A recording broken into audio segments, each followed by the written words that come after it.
Le syndrome de l'oxygène. Dans la stupidité de ce monde, le rêve est à peu près la seule supportable des confusions de l'esprit. Dans l'après-midi du 8 août, alors qu'un orage venait d'éclater quelques instants auparavant, laissant derrière lui une chaleur pesante et humide, j'attendais au milieu de nulle part le bus déglingué qui devait me rapprocher de chez moi. Après, 2 kilomètres resteraient encore à parcourir à pied. Il n'y avait aucune autre option. Ma liquette et mon pantalon en lin me collaient comme du papier sur un bonbon.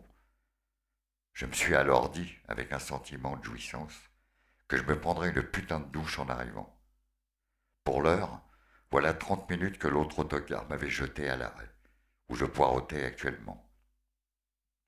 N'ayant absolument rien d'autre à foutre pour m'occuper des ménages, je repensais à la soirée d'hier, chez Francky. On avait sacrément picolé. Le sexagénaire déjanté qu'il était avait bien fait les choses. 40 personnes et 10 bassines de rhum arrangées, remplies jusqu'à la gueule. Autant dire que ce matin, en me levant, j'étais pas trop frais. J'avais tout de même trouvé les forces pour me jeter une dernière fois dans la piscine, histoire de me remettre les neurones en place. Une partie des fêtards était vautrée, ici et là, tout autour du bassin. J'avais plongé comme un bloc de pierre de plusieurs tonnes et personne ne s'était réveillé. Tout le monde cuvait, tout le monde était explosé. Putain de fiesta. Je connaissais Francky depuis 10 piges et j'avais collaboré avec lui sur 3 films, dont le dernier.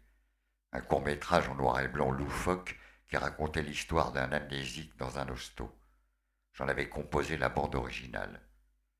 3 films en 10 ans et toujours aucune reconnaissance du métier. C'était l'heure du bilan et je me demandais dans cette putain de chaleur, assis sur ce putain de banc au milieu de nulle part, si ça valait encore le coup de continuer. J'allais faire 50 balais dans l'année. Et puis, l'horizon s'est éclairé soudainement lorsque je vis au bout de cette grande ligne droite interminable la silhouette minuscule de ce foutu bus qui se pointait enfin.